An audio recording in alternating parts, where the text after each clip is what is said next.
The story begins in a busy town called Assisi. There lived a young man named Francis. He was rich, loved having fun, and enjoyed all the good things money could buy.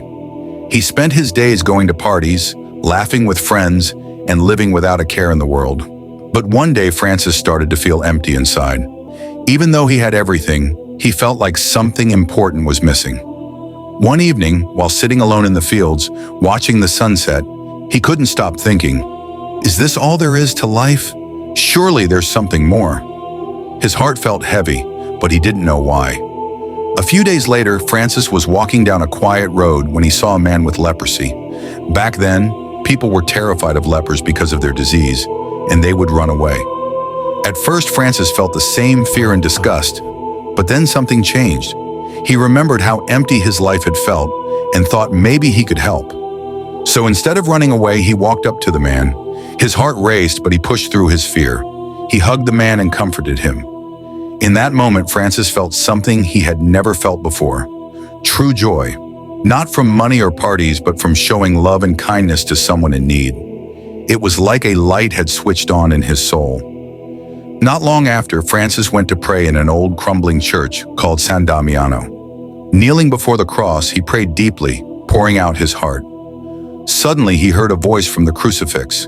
The voice said, "Francis, go and repair my house, which is falling apart." At first, Francis thought the voice was talking about the church building, so he immediately started fixing it, gathering stones and rebuilding the walls. But as he worked, he realized that God was not just talking about the building, but also about the people's faith. It needed to be rebuilt too. After that experience, Francis decided to give up everything he had to follow God. In a powerful moment, he stood before a crowd, including his father, and removed his fine clothes. "I don't want to live in wealth anymore," he said. "From now on, God will be my only father, and I will live a simple life." People were shocked. Some whispered and others gasped. But Francis didn't care. He felt a deep peace in his heart. With nothing but the clothes on his back, he walked away, trusting completely in God. As Francis traveled from town to town, his love for God and nature grew. One day he found himself in the middle of a forest, surrounded by birds and animals. Overcome with joy, he spoke to the animals as if they were his friends. "Dear friends," Francis said, smiling at the birds, "let's be thankful for the earth and everything God has given us. We are all connected, and God loves us all." The birds seemed to understand and gathered around him, chirping happily. The forest was alive with the sounds of nature, and Francis felt completely at peace. Years passed, and Francis grew older. One day, he went to a quiet mountain to pray. As he prayed, he felt closer to God than ever before. Then suddenly, he felt sharp pains in his hands, feet, and side. When he looked down, he saw something incredible. The wounds of Jesus Christ had appeared on his own body. Though the pain was great, Francis felt even more love for God. He knew this was a sign that his life had truly mirrored the life of Christ.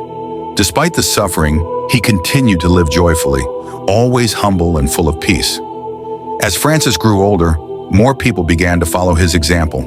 They admired his simple way of life and his deep love for all creatures.